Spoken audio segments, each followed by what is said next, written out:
Imagine one of your team walks into your office or calls you unexpectedly. You're short on time and apprehensive about why they're calling. Here's a simple question from Michael Bungay Stanier to get to the heart of the matter.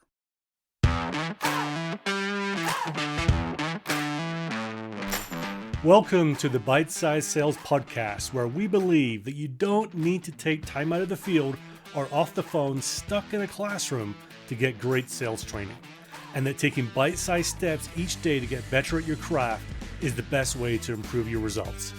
I am your host, Andrew Monahan, and I'm using my 20 plus years in B2B sales to bring you simple, actionable ideas that you can use every day to help you get better.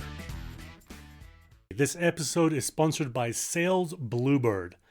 Most of us don't have time to keep up with the latest sales ideas and all the blogs, podcasts, news articles, YouTube posts every week. Sales Bluebird curates content from all these sources and gives you 3 mindset tips, 3 sales skills tips, and 3 sales leader tips once a week in your email inbox for free. Sign up right now at salesbluebird.com. Welcome to episode 56 of the podcast. Now, this one at first glance seems to be for the sales leaders, but I bet you it's something that all of us could use in many different situations. And it's going to seem really simple, and it is really simple. But it's a quick and polite way to get someone to get to the point that they're thinking about, get to the most important topic that's top of mind for them at that moment. And the question to ask someone if they come to interrupt you or they take up some of your time is to say, what's on your mind?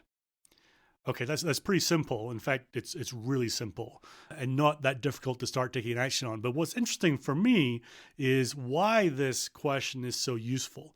What is it about this question that actually means that it's so effective?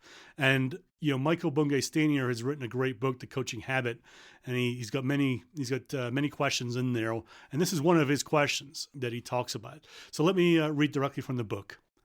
What's on your mind is the Facebook question, or at least it was. And then it wasn't for a while, as it was removed as the prompt. And then soon after, it was the question again. I'm guessing Mark Zuckerberg and his team figured out that this question was the best they had. So it's a question that's used by tens of millions of people every day to cue reflection and sharing. When we asked Lindsay, our Box of Crayons researcher, to dig into the science behind why the question works so well, she directed us to one of the fundamental truths that neuroscience has laid bare. We are what we give our attention to. If we're mindful about our focus, so much the better. But if we're unwittingly distracted or preoccupied, we pay a price.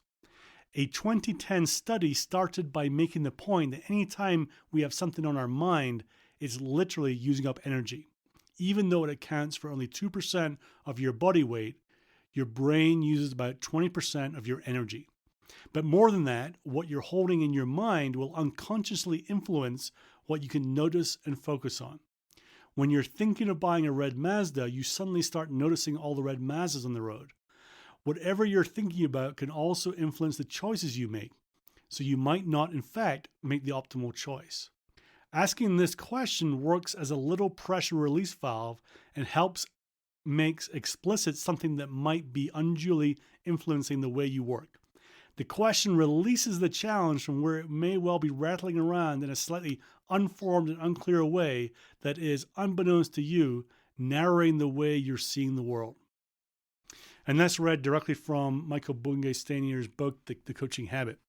So, I like this because, at first glance, there's lots of ways to say to someone, get to the point, right? But some people say, hey, what's up, or what's going on, something like that. But there's something about the wording on this to say what's on your mind gets, subconsciously gets someone to think a little bit deeper, reflect a little bit deeper, and be ready to have a slightly deeper conversation. I think that's why when we're thinking about coaching and working with our teams, this is a really effective question and why he's latched onto this. I wish I'd had that in some of the work situations I've been in over the years, or used it more often, let's say. You imagine in an office or even an open plan environment, The interruptions, the walk-ups are just kill your time, right? And some people you're able to kind of push off pretty quickly, but some you want to show them you're open to listening, but you want to get them to get to the point very quickly. And this what's on your mind question is a great way to do that. So the action from this is, this is so simple, right? But start using this more often in your life, both personal, at home, or with friends, and also at work. And by practicing it, it's going to be part of your vocabulary very easily, and you're effectively going to pull it out when you need to pull it out and use it to help your team.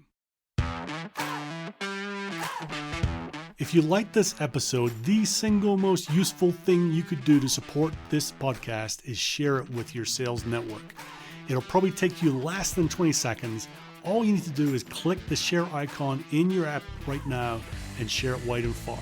It will mean the world to me, and it could make a difference to those you share it with. Also, I need your suggestions, please. If you have a topic you want me to cover or just want to get in touch, simply email me at upside@unstoppable.do. That's upside@unstoppable.do.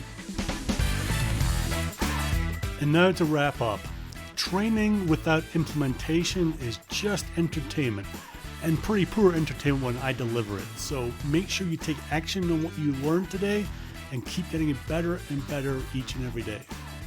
Also, this world does not need more sales BS, so please don't create any more. Be great at the fundamentals, be honest, be real, be yourself, just do not BS. And finally, I'm signing off as the great Joe Sexton would by saying, gone to sell.